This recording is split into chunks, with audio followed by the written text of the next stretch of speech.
there's one thing you will always be doing as a director of photography, it is probably going to be lighting an interior space. And if you're working in the low budget world or the indie world, I bet you're gonna come across a lot of houses and a lot of interior home shoots. So using the clip I shot for this video and some other short films I've shot in the past, let's look at some ways that you can nail some good looking cinematic interiors.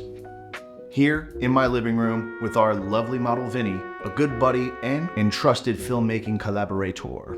It's just working on a laptop, sipping coffee, that's the scene. Wow, original, go me. And this is using a technique I'm using more today in order just to get a little more mileage out of the interiors that I like to shoot.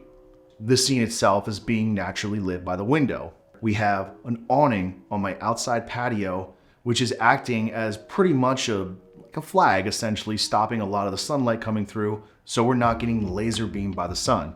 In fact, here's how the scene looks using nothing but the window itself.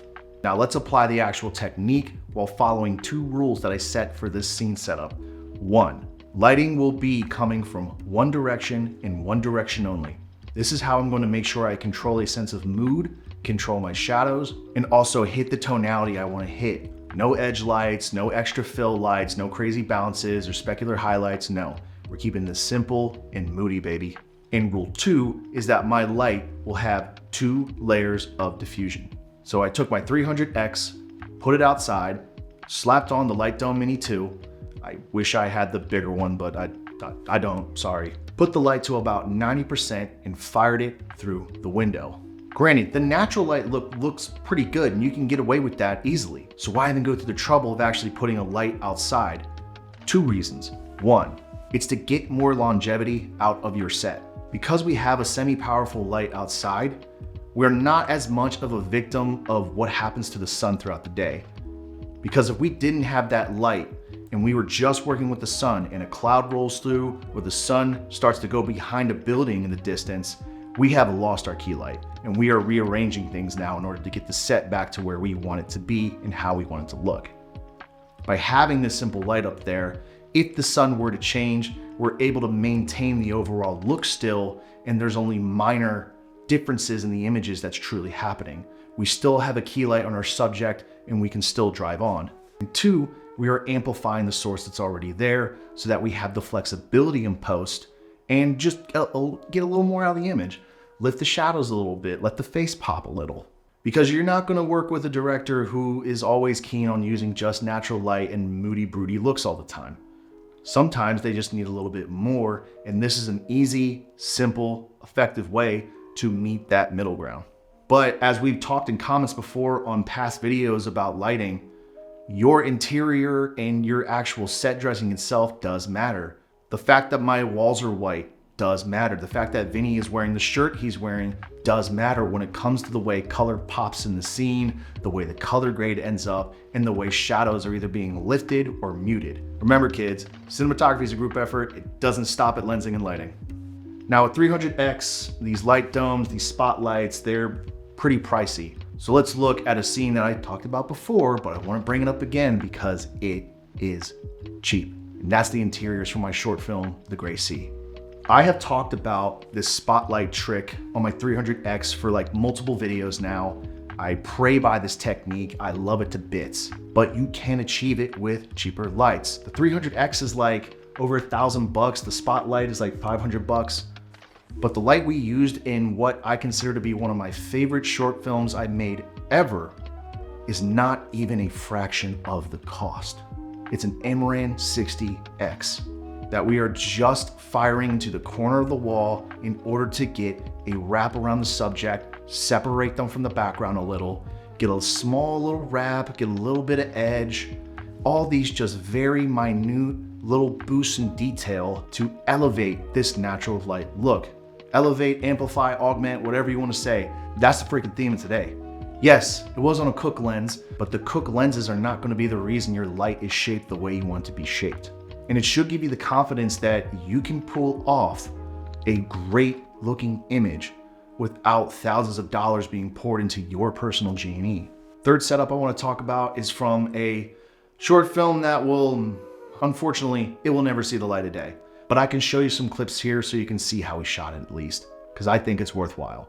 This particular film was shot on the Ursa Mini Pro and some Zeiss CP2 lenses, and more importantly, it was the first time where I was only acting as a DP and really communicating and meeting these really nice middle grounds with my director, who, by the way, was our boy Vinny. It was also during the time where I became a tube junkie. I actually think this entire film was shot using just quasar science tubes, which are equivalent to pavo tubes, aperture tubes, Amaran tubes, whatever. It's an LED tube light. So if I'm in a situation where I don't want to place a light outside and I want to keep my lights within the interior with minimum spill and good looks on the faces and the skin tones, I always refer to LED tube lights for how naturally soft they are, but also how nimble they are.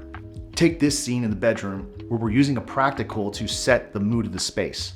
And to boost the effect of that practical, our grip boomed a quasar tube set to a more tungsten temperature over the lamp to wrap more around the face and get a more polished look in a very moody, dramatic looking interior shot.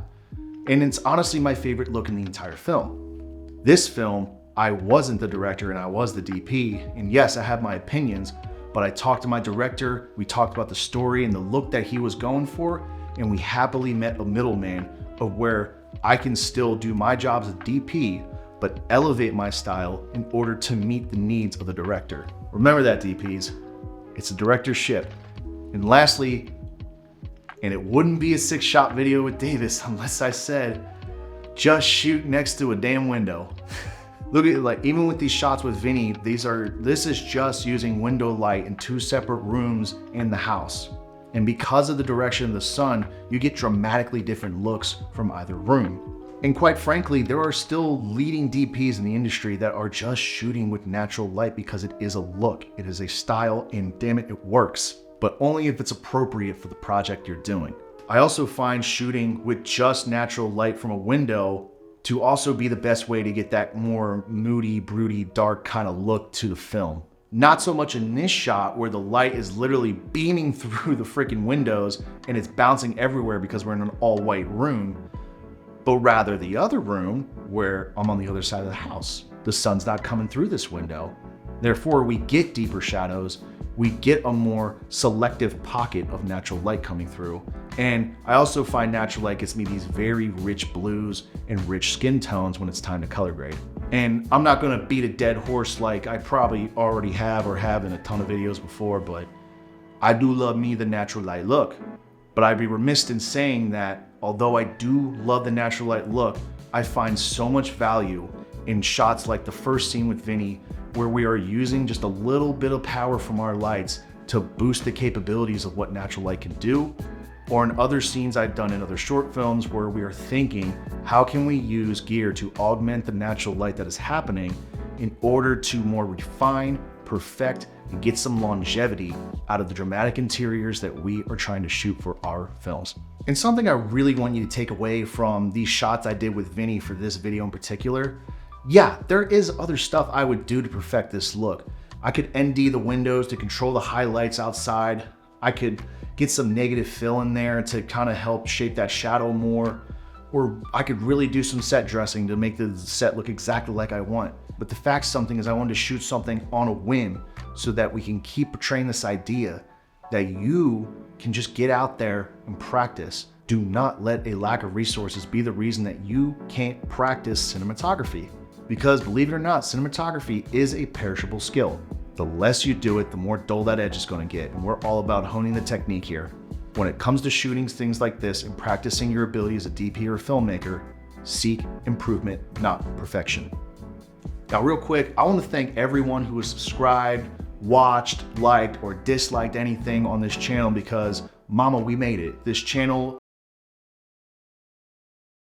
some of that sweet, sweet YouTube money, which translates to I'm now rich. Okay, no, obviously I'm kidding, relax. But for real, thank you all so much for helping this channel grow naturally, for building with me, learning with me, and being a part of this journey with the Six Shop to become better directors, cinematographers, and filmmakers in general, because that is the goal here. I want to be better, and I want to help you improve as well as we grow as filmmakers. This has been Davis with the Six Shop. Goodbye.